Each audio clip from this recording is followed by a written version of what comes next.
Hello friends, I hope you all are doing great. अब तक हमने क्लास 6 एनसीईआरटी में पढ़ा था गवर्नमेंट क्या होती है, सरकार क्या होती है, उसके क्या काम होते हैं। हमने सरकार कितने प्रकार की होती है उसमें पढ़ा था कि डेमोक्रेटिक जो होती है गवर्नमेंट वो क्या होती है, लोकतांत्रिक सरकार क्या होती है। इस लेसन में हम पढ़ेंगे की एलिमेंट ऑफ डेमोक्रेटिक गवर्नमेंट, लोकतांत्रिक सरकार के प्रमुख तथ्य क्या होते हैं। लेसन जो पाठ की शुरुआत है वो हो रही है कहानी से। इसमें एक 11 साल की लड़की माया है, उसकी माता एक कहानी सुना रही है कि कैसे साउथ अफ्रीका में रंग भेद के माध्यम से लोगों में भेदभाव किया जाता था रंग के हिसाब से।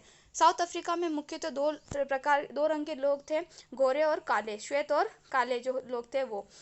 तो उनमें जो था रंग के माध्यम से उनमें काफ़ी भेदभाव किया जाता था। गोरे लोगों को सब सुविधाएं दी जाती थी, अच्छा मतलब सुविधा दी जाती थी, जबकि काले लोगों के लिए सब कुछ अलग होता था, उन्हें इतनी सुविधाएं नहीं दी जाती थी जैसे कि हमारे यहाँ इंडिया में होता है अपर कास्ट और लोअर कास्ट में, सेम वैसे ही।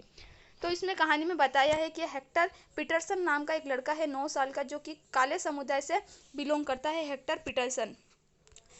पीटरसन जो है वह 9 साल का है, जो कि एक सिटी है सोवेतो में रहता है। सोवेटो जो है वो सिर्फ काले समुदाय के लिए ही सिटी है, वहाँ कोई गोरा व्यक्ति नहीं रहता है।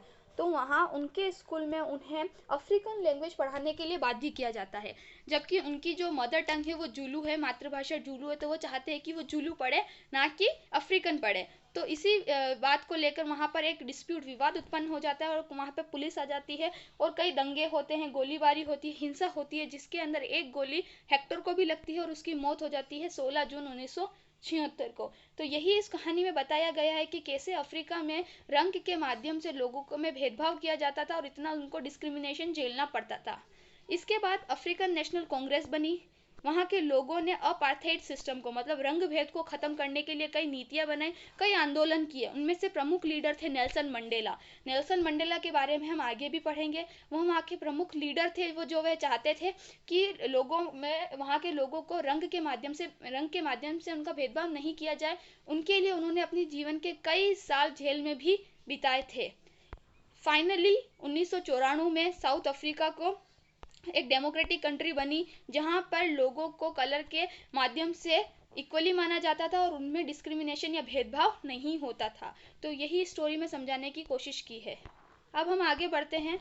एक टॉपिक आता है पार्टिसिपेशन, भागीदारी क्या होती है। मैंने डेमोक्रेटिक गवर्नमेंट में आपको पहले ही बताया था कि डेमोक्रेटिक गवर्नमेंट में वोट द्वारा हम अपना प्रतिनिधित्व चुनते हैं। तो मतलब हम वहाँ पर डायरेक्ट इनडायरेक्ट वे में पार्टिसिपेट करते हैं, इलेक्शन के माध्यम से हम वोट देते हैं, वहाँ पर इलेक्शन के माध्यम से हम अपना प्रतिनिधित्व चुनते हैं।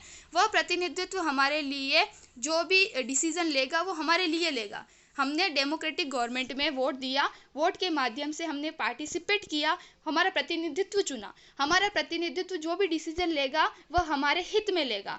इसकी भी हम पूरी तरह से, इसके लिए हम आगे पढ़ेंगे कि वो कैसे होता है।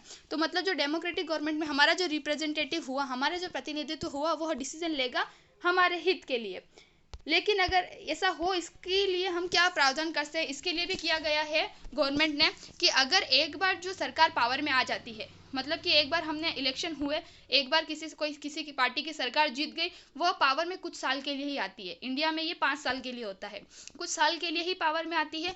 और यह सुनिश्चित हो जाता है इससे, अगर वह सरकार अगली जो चुनाव है उसमें फिर से आना चाहती है तो वह वही हित के काम करेगी जो कि जो कि जनता के लिए अच्छे हों। अगर वह ऐसा करती है तो ही अगले चुनाव में फिर से आने के उसके चांसेस होते हैं, पावर में आने के चांसेस होते हैं। अगर ऐसा नहीं होता है तो अगली बार जो जनता है फिर से किसी और पार्टी को वोट देती है और कोई और पार्टी जो पावर में आने के लिए उनके चांसेस बढ़ जाते हैं। तो ये एक प्रकार से जो लीडर है उनके पावर को लिमिट कर देता है, कि उनके जो पावर लिमिट हो जाते हैं कि वो मतलब इस ऐसे डिसीजन नहीं ले सकता है जिससे जनता को हानि हो। उन्हें जनता के हित में ही डिसीजन लेना पड़ता है। आगे है अदर वे ऑफ पार्टिसिपेशन। हम दूसरे किस तरीके से पार्टिसिपेशन कर सकते हैं, वो है क्रिटिसाइज करके।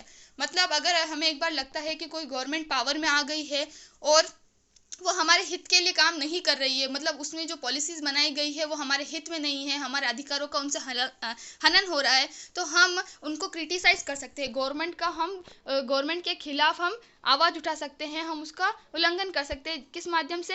रैली के माध्यम से, स्ट्राइक के माध्यम से, धरने के माध्यम से, इन सब के माध्यम से हम उसमें जो गवर्नमेंट के खिलाफ हम आवाज़ उठा सकते हैं, उन्हें बोल सकते हैं। इसमें सोशल रैलीज भी हो गई, सोशल मूवमेंट हो गए, इनके माध्यम से भी हम गवर्नमेंट के खिलाफ आवाज़ उठा सकते हैं। और इस प्रकार जो गवर्नमेंट जो है वो डिसीजन जो लेती है उसे चेंज करना पड़ता है। अगर वह डिसीजन जो है, उनका जो निर्णय है वो जनता के हित में नहीं है और अगर जनता उसका क्रिटिसाइज करती है तो उसको वो डिसीजन चेंज करना पड़ता है, वह जवाबदारी होती है। हमने डेमोक्रेटिक गवर्नमेंट में पढ़ा था कि जो डेमोक्रेटिक गवर्नमेंट होती है वह जनता के लिए जवाबदारी होती है। तो यह एक सबसे अच्छा बेनिफिट होता है डेमोक्रेटिक गवर्नमेंट में कि अगर हम चाहे, अगर जो अधिकार, हमारे अधिकारों का हनन हो रहा है तो हम आवाज़ उठा सकते हैं और सरकार को उसके हित के लिए काम करना पड़ता है। नीड टू रिजॉल्व कॉन्फ्लिक्ट, विवादों का समाधान। नेक्स्ट टॉपिक है विवाद क्या होते हैं। सबसे पहले हमें ये जानने की ज़रूरत है, विवाद होता है जब दो या दो से अधिक अलग अलग कल्चर, रिलीजन, रीजन और इकोनॉमिक बैकग्राउंड के जो पीपल हैं, जो लोग हैं, वो साथ में आते हैं लेकिन उनके बीच तालमेल नहीं बैठ पाता है। अलग अलग धर्म समुदाय के लोग आपस में हैं लेकिन वह उनका तालमेल नहीं बैठ पाता है, तो उस स्थिति में कॉन्फ्लिक्ट, विवाद उत्पन्न होता है। जैसे हमने इंडिया में पढ़ा है कि इंडिया डाइवर्सिटी है, डाइवर्सिटी, अलग अलग धर्म समुदाय के लोग हैं, लेकिन अगर वह धर्म समुदाय के लोग एक साथ रह रहे हैं लेकिन उनमें तालमेल नहीं है तो वहाँ एक विवाद की स्थिति उत्पन्न हो जाती है। तो उसको कम करने की जो जिम्मेदारी होती है वो भी सरकार की होती है। सरकार को ऐसी पॉलिसीज़ बनानी चाहिए या फिर सरकार ऐसी पॉलिसी बनाती है जो कि इन विवादों को कम कर सके, उन्हें रोक सके तथा लोगों के जो चलने वाले, लोगों के बीच, धर्मों के बीच जो चलने वाले विवाद है उन्हें ख़त्म कर सके। इंडियन कॉन्स्टिट्यूशन में ऐसे ही कुछ लॉज बनाए, नियम बनाए गए हैं जो कि सबके लिए अनिवार्य होते हैं। कोई भी व्यक्ति हुआ उसके लिए वह नियम सेम रहेंगे। एक मजदूर से लेकर राष्ट्रपति तक, प्राइम मिनिस्टर तक जो सारे नियम होंगे वो सेम रहेंगे, सबको उसकी पालना करने की आवश्यकता होती है। इन्हीं नियमों को बनाकर ये जो कॉन्फ्लिक्ट है उसको ख़त्म कर सकते हैं, जो विवाद है उनको ख़त्म कर सकते हैं। एक एग्जाम्पल हम देखते हैं, रिलीजन प्रेसिजन, मतलब कि जो हमने इसका उदाहरण देती हूँ मैं, गणेश चतुर्थी। गणेश चतुर्थी के बारे में हम पढ़ते हैं। गणेश चतुर्थी जो फेस्टिवल होता है गणेश जी के लिए मनाया जाता है, सबको पता है। तो इसके अंदर जो जुलूस निकाला जाता है, वो जुलूस जो होता है ढोल नगाड़ों के साथ, जो गणेश जी को ज़्यादा मानते हैं वो सब आते हैं और उनमें पार्टिसिपेट करते हैं, अच्छे से वो त्यौहार मनाते हैं। लेकिन कई बार ऐसे व्यक्ति भी उसमें आते हैं जो कि गणेश जी को इतना नहीं मानते हैं, वह भी उसका आनंद लेते हैं। लेकिन इसके अपोजिट कई बार ऐसा होता है कि ऐसे व्यक्ति भी आते हैं जो कि वहाँ जो चलने वाला फंक्शन है उसको उसमें लड़ाई का माहौल, दंगे प्रसाद का माहौल ये उत्पन्न करने की कोशिश करते हैं। मतलब कि दो अलग अलग धर्म समुदाय के लोग जब आपस में भिड़ जाते हैं, मतलब एक दूसरे के सामने आते हैं, तो वो उसमें विवाद की स्थिति उत्पन्न हो जाती है। इसलिए हमने देखा है कि ऐसा जब भी कहीं जुलूस निकाला जाता है तो वहाँ पुलिस हमेशा खड़ी रहती है, जिससे कि वहाँ पैदा होने वाले जो कॉन्फ्लिक्ट है उससे लड़ा जा सके या फिर वो पैदा होने की स्थिति ही ना हो, ऐसा काम वहाँ पर किया जाता है। तो यही गवर्नमेंट का काम होता है कि ऐसे जो नियम बनाना जिससे कि दो समुदाय के बीच में विवाद की जो विवाद की स्थिति है वो पैदा ना हो। इसके बाद वाटर डिस्प्यूट हो गया कर्नाटक और तमिलनाडु में।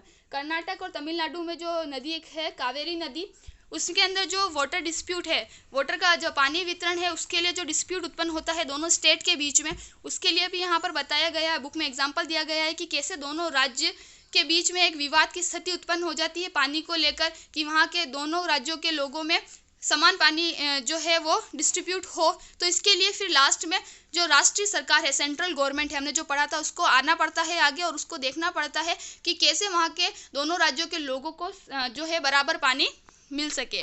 ये अच्छा उदाहरण है, आप बुक में भी इसमें देख सकते हैं। अब आता है next topic, equality and justice. Equality यानी समानता, जस्टिस यानी न्याय। दोनों वर्ड एक दूसरे से सेपरेट नहीं हैं, दोनों एक दूसरे से कहीं ना कहीं जुड़े हुए हैं।